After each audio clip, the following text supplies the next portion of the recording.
It is 700 degrees out and Luna is insistent on wearing her helmet. We're on our way to get a bicycle. We really need wheels here. And unlike Bali or Thailand, renting a moto is expensive and you may or may not need a license.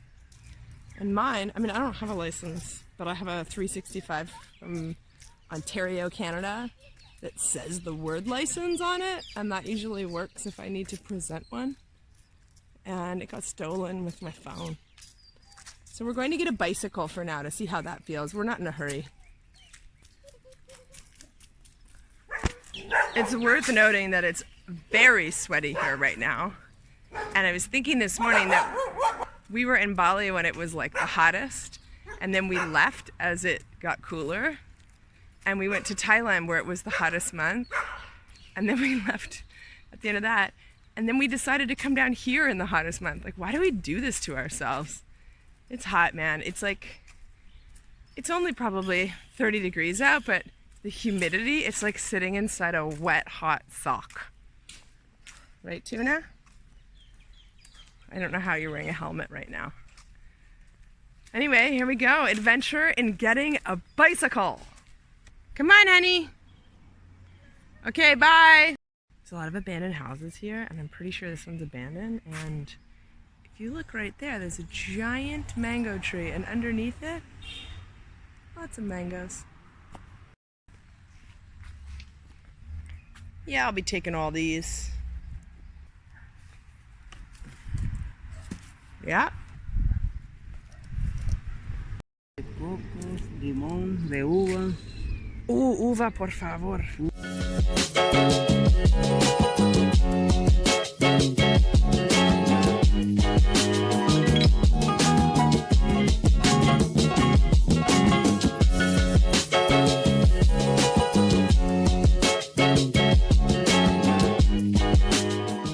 Well, we went and we found a closed bike shop, and the best part is it's the only one that's closed on the whole street. So now we're gonna go to a little breakfast place that we like that's Mexican and German owned, and it's a hot one, man. I think we're just gonna get some groceries and call it.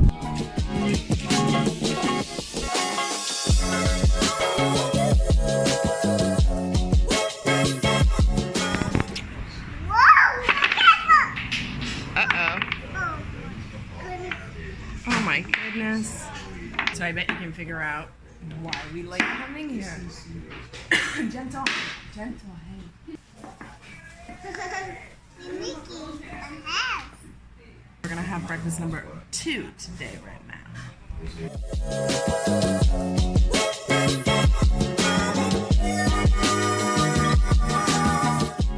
Well, we finally got a bike. I went to the store to rent one, and it turns out it was kind of a better deal just to buy one. So there's a brand new bike.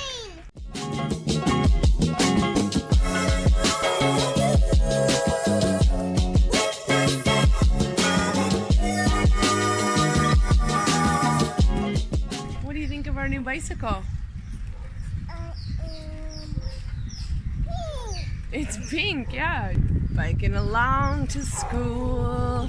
You know what this means? It means we can be more late in the morning and get to school quicker.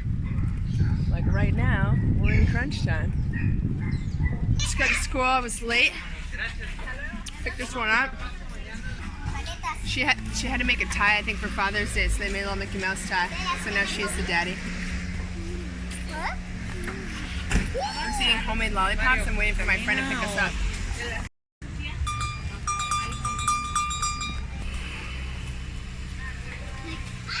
I'm back with Allison from House and Hook, and she's just gonna take us on a little tour. As I said before, Puerto Escondido is really spread out, and we're staying like on one end, and she lives on the other end.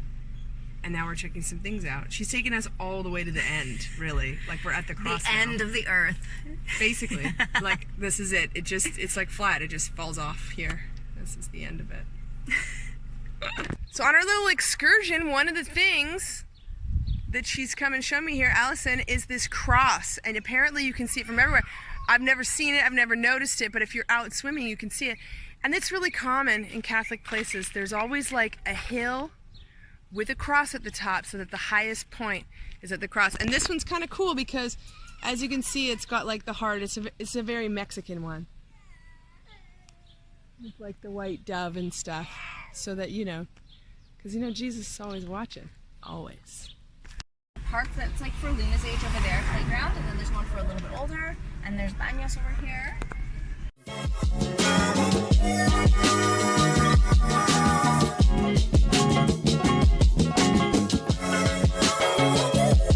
This is what a lot of Puerto Escondido is. It's like these dirt roads. I don't know if you can see this. And just like back entrances off a highway. Like that, it's just like a bunch of entrances and you have to know where you're going because they don't lead to each other. This is also happening. Yeah. Oh, honey. Here, deal with this. We're trying to go to the store. Luna, we gotta get the...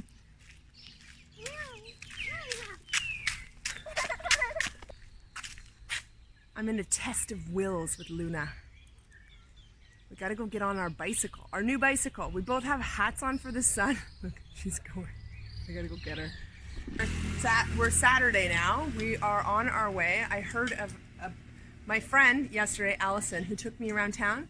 She showed me where there's a great little, you know, like farm to table kind of grocery store near us. And we're gonna take our new whip here, our bicycle, and we're gonna go over there and maybe we're gonna get a coffee because I feel I need one. I've been drinking coffee again. I quit and now I'm back on. We both got hats on. I don't think mine's gonna survive because it's quite big. I think the wind's gonna take it, or you know, this monkey on my back. But here we go. Today we're gonna go to the beach and we're gonna go get some groceries, and we're also doing some potty training. It's a big day today, right, Luna? Can you put your hat on, please? No. What's that bike? Hat fail. Okay, that was a 7-minute bike ride. And I am, well, I guess I can't say I'm LeBron Game 6 anymore. Now I have to say I'm the Raptors Game 6. Like full baller sheen. Just sweating. But anyway, we're at this place. It's called Bakery and Coffee Shop, Dulce Tierra, and it's really good. They've got great stuff. Forget that day. No, no, never forget that day. No, no, no, I'll be there. No, I'll never. Okay, so if you see this street behind me, this area right here, see that really straight street? It's called the Rinconada. There's that coffee shop we were at is on there. Oh, and look, here's the Hotel Rinconada.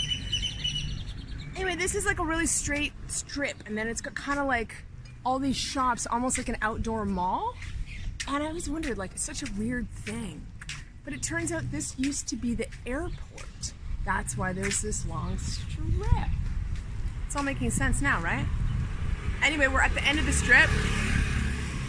We're at the end of the strip, and there is supposed to be like a farmer's market style place here where they have their own farm and they bring all their produce and products. People sell artisanal products and stuff here. And I think we found it. And it's called Verde Puerto. And that's the door to it, right at the end of the Rinconada. I really like this little neighborhood.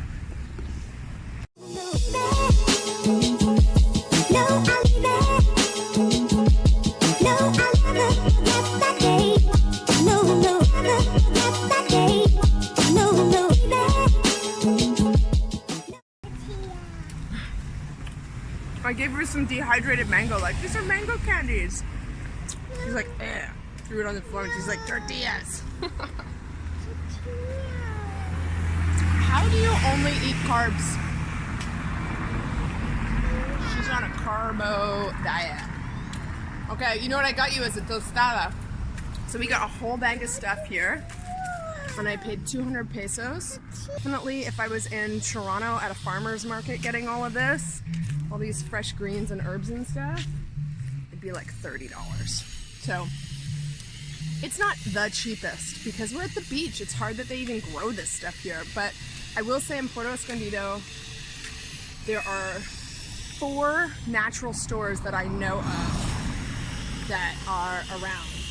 And that's quite a lot for a town of 50,000 at the beach. And it shows you what the vibe is like here. Nobody uses straws.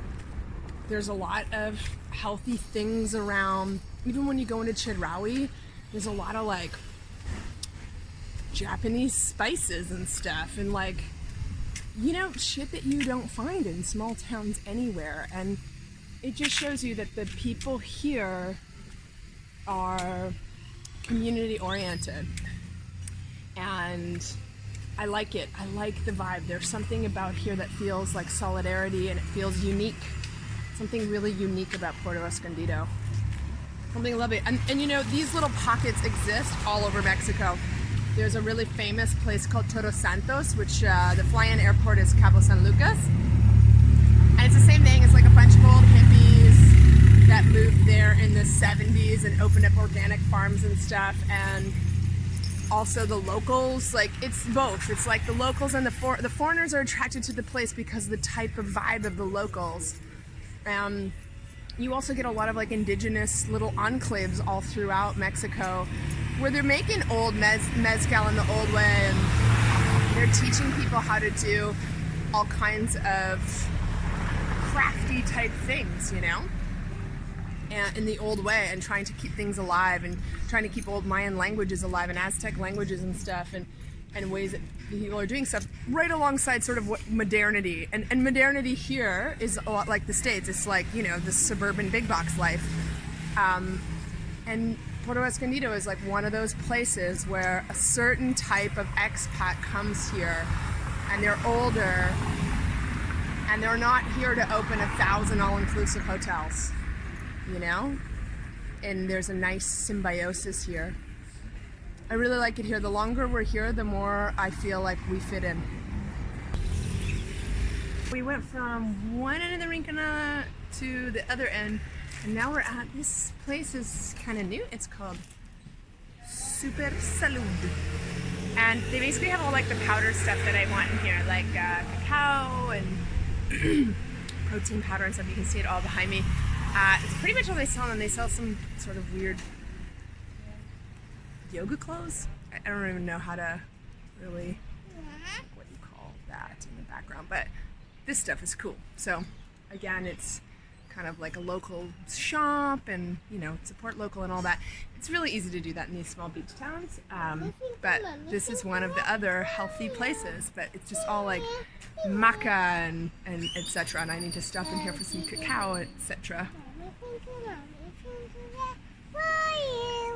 Here I am, how do you do?